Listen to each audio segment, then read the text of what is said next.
Chegasse para você e dissesse: olha, todos os seus pecados antigos, presentes e futuros estão perdoados. Não seria muito bom isso?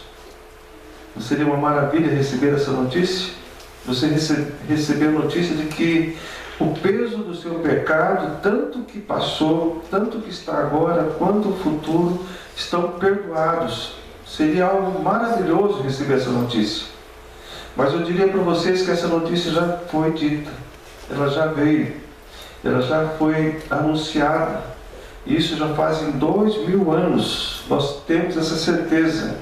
E o texto que lemos aqui agora de Isaías 53 é um texto que foi escrito 600 anos antes da vinda de Jesus Cristo. Ou seja, esse texto aqui tão real, tão perfeito, tão atual, foi escrito há mais de 2600 anos. Quanto tempo, né?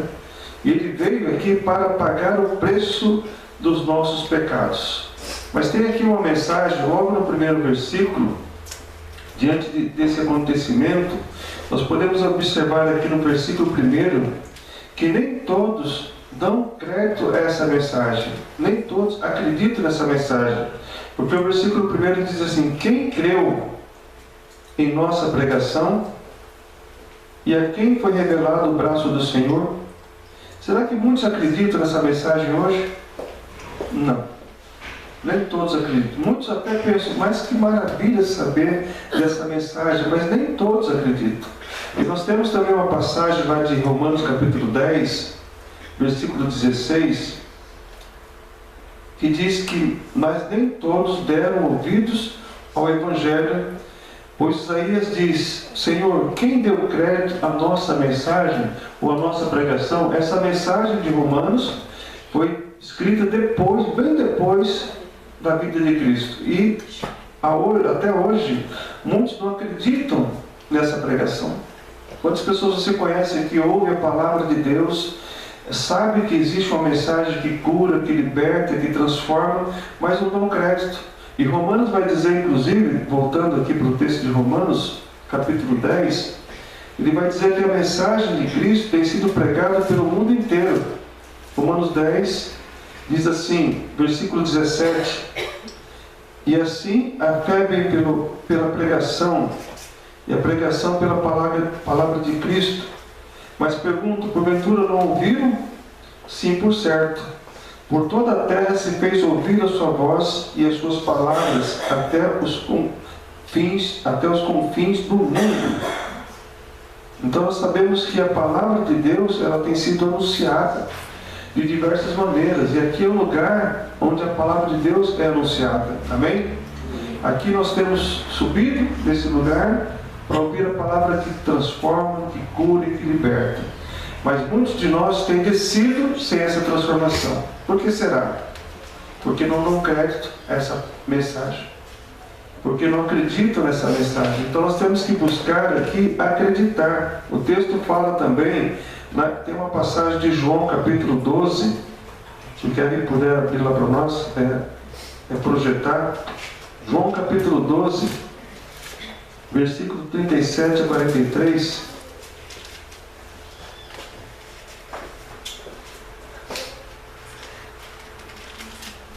Vamos ler só o 42 e o 43.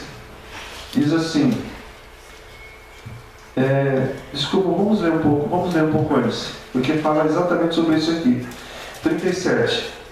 Embora tivesse feito tantos sinais na sua presença, não creram nele. Para que se cumprir a palavra do profeta Isaías, que diz: Senhor, quem creu em nossa pregação? Olha, mais uma vez repetindo essa palavra. E a quem foi revelado o braço do Senhor? Por isso não podiam crer, porque Isaías disse ainda: cegou-lhes os olhos e endureceu-lhes o coração, para que não vejam com os olhos, nem entendam com o coração, e se convertam e sejam por mim curados. Fique nesse versículo aí, na projeção. Quem tem cegado os olhos? Quem tem aqui feito com que o coração fique endurecido? Alguém sabe me dizer quem tem feito isso hoje? Satanás, o diabo. A Bíblia fala que o diabo é o Deus desse século. Ele que cega o entendimento das pessoas para que não possam ouvir, para que não possam ver a glória de Deus. O Isaías fala, ele cegou o entendimento. Mas aqui diz assim, Isaías, versículo 41, o texto de João 12, 41. Isto disse Isaías porque viu a glória dele e falou a seu respeito.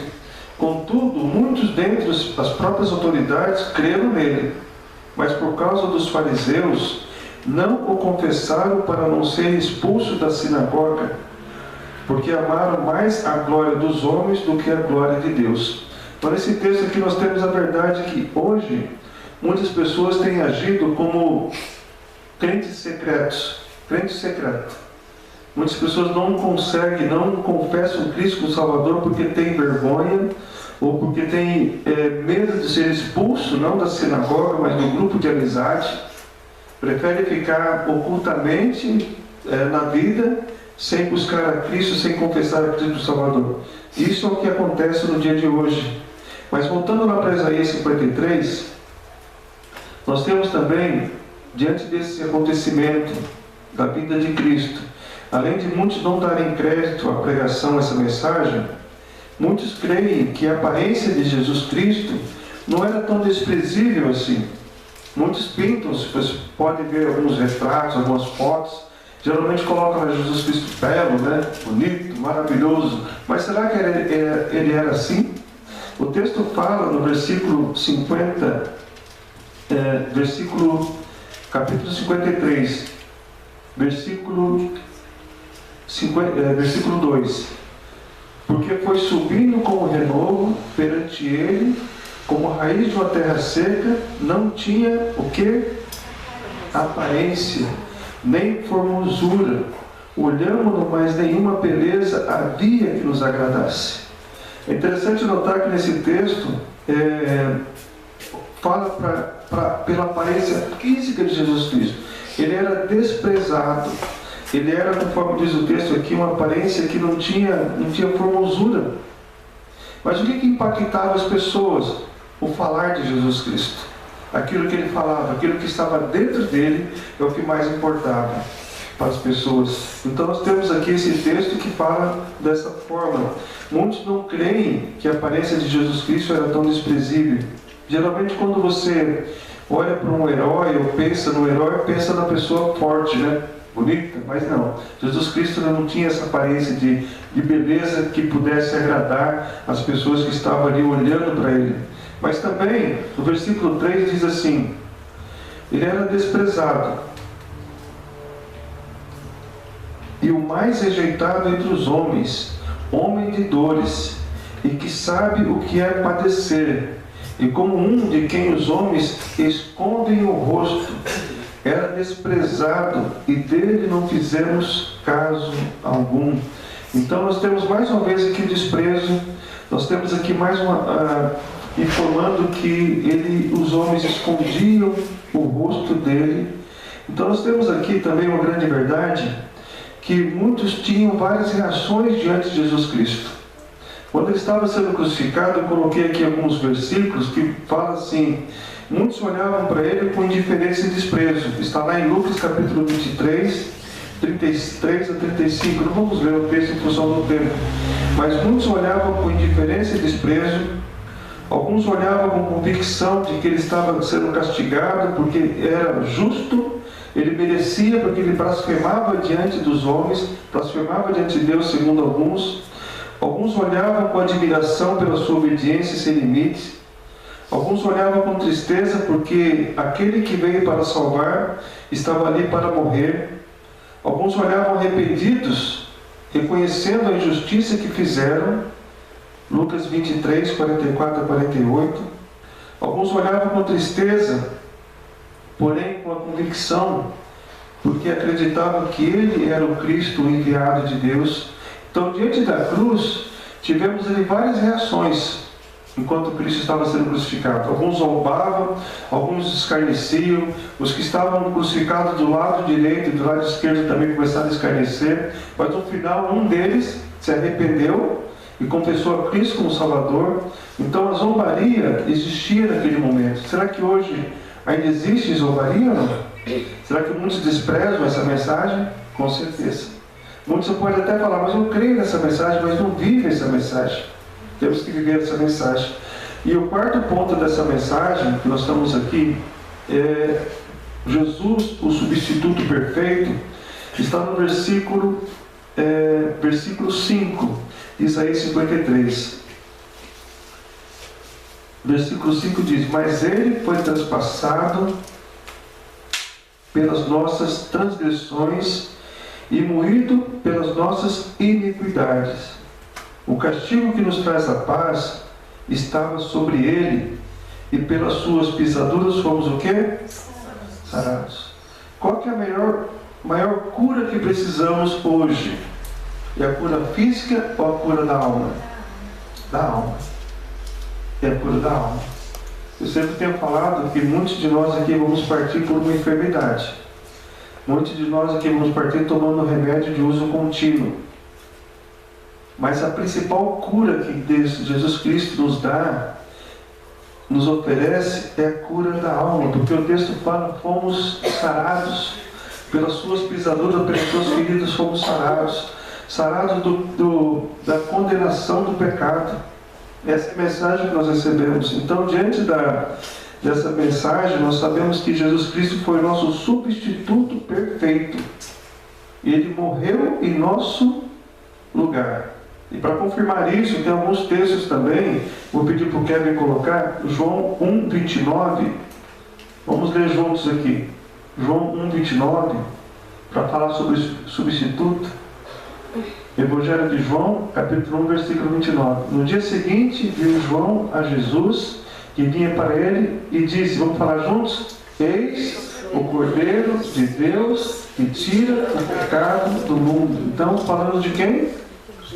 Ele tira o pecado do mundo. Ele não remove, ele não apenas cobre o pecado, ele tira o pecado, ele remove o pecado do mundo inteiro. Basta crer em Jesus Cristo. Um outro texto, 2 Coríntios 5:21. Um outro texto também. Aquele que não conheceu o pecado, ele fez pecado por nós, para que nele fôssemos feitos justiça de Deus. Então, aqui está falando que ele se fez pecado por nós. Ele não conheceu o pecado, ele não tinha pecado. Alguém já foi aqui injustiçado? Já foi acusado injustamente? Já fomos, né? Mas Jesus muito mais. Porque sobre ele estava o peso do pecado do mundo inteiro. Às vezes você é injustiçado pelo pecado de uma pessoa. Aquela pessoa aprontou e culpou você. Mas Jesus Cristo, ele não foi uma pessoa que aprontou só. Foram bilhões de pessoas. Na verdade, até falam que a grande verdade é que a primeira pessoa que Jesus morreu no lugar dele foi Barrabás. Ele viu lá Jesus Cristo sendo condenado pelo pecado dele. Mas a Bíblia fala que o pecado da multidão, a humanidade inteira. Olha só o que diz Gálatas 3:13. Gálatas 3:13, outro texto também. Cristo nos resgatou da maldição da lei, fazendo ele próprio maldição em nosso lugar. Porque está escrito, maldito todo aquele que for pendurado no madeiro. Então nós sabemos que Cristo foi o nosso substituto perfeito. E quando ele foi isso? Quando aconteceu isso? Porque Deus amou o mundo. Vamos ao outro texto, Kevin, Romanos 5:8. Mas vamos ler juntos esse texto? Estamos indo para o final da mensagem. Mas Deus prova o seu amor, o próprio amor para conosco, pelo fato de ter Cristo morrido por nós, sendo nós ainda pecadores. Esse é o substituto. Não é Paulo, não é João, não é pastor, não é líder de ministério, líder de louvor. Cristo é o nosso substituto. Nós sabemos que Ele pagou o preço de todo o nosso pecado. Amém? E para terminar essa mensagem, concluindo, por meio do sacrifício de Jesus na cruz, a dívida do nosso pecado foi paga de forma completa. E nada, absolutamente nada, pode nos separar do amor de Deus. Jesus Cristo é maior que tudo. O último texto que eu quero compartilhar com vocês aqui é Romanos capítulo 8. Se de tudo que eu falei você não gravou nada, grave isso aqui, que eu vou falar agora. O que a Bíblia fala. Romanos 8:1. Agora, pois, já nenhuma condenação há para os que estão em Cristo Jesus. Se você crê em Cristo Jesus, não há mais condenação. Mesmo que você seja condenado pelo mundo, crendo em Cristo, você será salvo. Você estará liberto dessa condenação. Algumas semanas atrás fomos batizar algumas pessoas lá na penitenciária. Alguns viram o vídeo aqui, né? Lá no Piraquara. Eles estão condenados pela sociedade, mas lá receberam a libertação de Cristo. Já não há mais condenação para eles. Porque o texto fala mais à frente também, Romanos 8:31, diz assim, Romanos 8:31, que diremos, pois, à vista dessas coisas? Se Deus é por nós, quem será contra nós? E Paulo até desafia aqui no versículo 34, quem os condenará? Então não há mais condenação. Creia nessa verdade. Embora sejamos pecadores, nós temos que buscar de Deus uma vida santificada.